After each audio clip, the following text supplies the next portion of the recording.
people that we work with. And first of all, for me, it's the staff team, and I really want to say thank you to John for naming everybody, and almost everybody is here.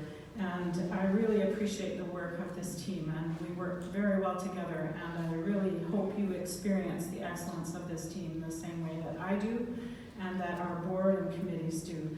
And I had many comments today acknowledging the work of various of our staff in getting things ready and helping with committee work and so on. So a really big thanks to our team.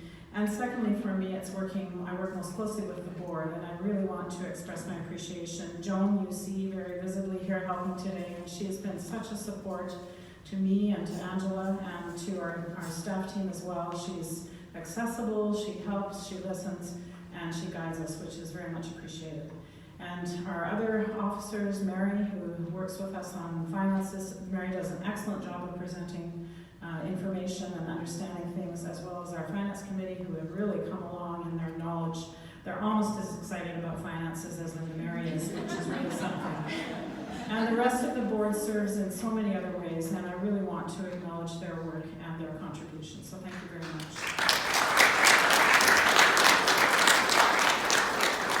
And there are many other volunteers, which many of them came to Butcher Gardens last night, and that was a lovely event, and I hope it helped to acknowledge in some small way your gift of time to BCACC.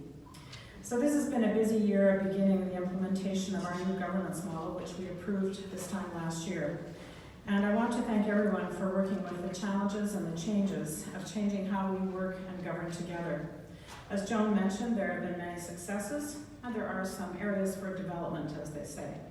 We had our first joint advisory council and board meeting today, and I think it was a very good first experiment, and we have lots more to do to create that great dialogue and partnership, I think, but I think it will come.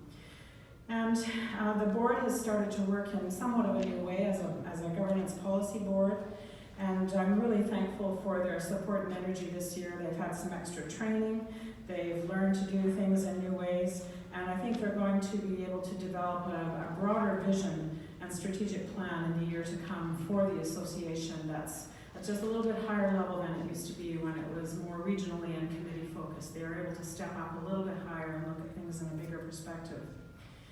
And I think some of the work we've done this year, particularly in member services, and very much thanks to Marcy as she has come on to the new role there, we're working forward with some very exciting initiatives that we'll launch in the coming months, and you'll have read about those in your annual report.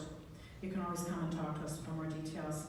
But we'll be looking at things under ethics, under member services, some clinical supervision, new initiatives, and I think within the next few months our continuing competency program as well. So there's some very exciting things come. I'm a little worried they're all going to hit at once and you're going to be horribly overwhelmed, but we'll try and deal with that when the time comes. And just thanks as well to our regulatory team. They do a great deal of work to help accept new members, recruit new members coming into the association, and then to help you do your best practice. And sometimes that may feel like something you don't want to engage in, but in my observation, I have seen such very good results from the work that our regulatory arm has done. And I really encourage you to be appreciative of their assistance and guidance in the work they do. The association continues to grow in members and influence. We are actively involved with BCACC, and Joan has talked about the Caton report, and that's certainly the thing that is most concerning to me at this moment. And I think it has a potential for a real impact on the work we want to do in the future in terms of having a college of counseling therapists. And there's many good recommendations in the Caton report. It isn't all bad. There's some very good things. And I was recently in Edmonton at a conference, and Alberta has done some interesting things with regulation. At the request of the government, it wasn't at their own initiative. But two things have happened. They've approved a college of counseling, I've forgotten now the title of what they're getting, College of Counseling Therapists, I think it is, in Alberta. And the second thing, large thing that they've done, and that college is getting up and running, it's going to take a little while. The second thing they've done is they've created a new adjudicating body and legislation for serious sexual abuse and sexual misconduct mishaps that across all regulatory colleges. So every college now has to refer anything that is of a sexual abuse, sexual misconduct nature to this extra third-party adjudication process. And that is one of the things that the Caton report has recommended, so they're actually ahead of us. And they have done some very interesting work there on developing the legislation, the regulation, and so on that goes along with it. I'm not sure where you could find information about that, but I could find out for you if you're interested in reading about that. So we think there's both potential and concern with this report.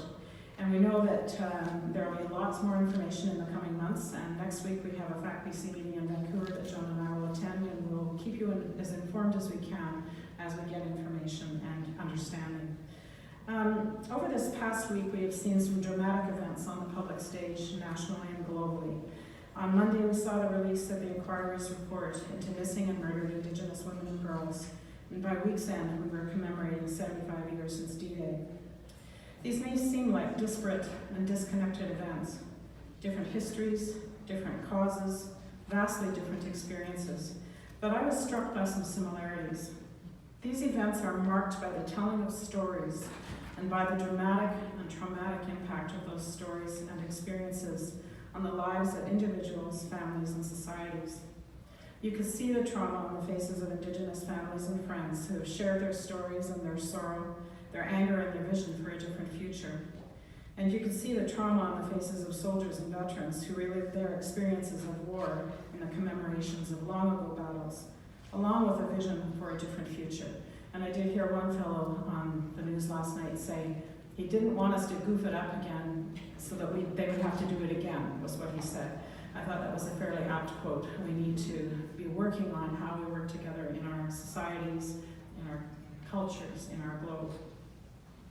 It seems to me that these very experiences frame the work that you do as counselors, reaching out to support these very members of our communities, providing the tools for healing, for reconciliation, for growth, and for peace. And Ross talked a lot about that today, different ways of doing things. And we also work at helping our society to be different in its approach to how we live and work together. As an association, we are here to support you in that work. But I think we must also be prepared to look at what we contribute to the experiences of our Indigenous neighbors, colleagues, friends, and families.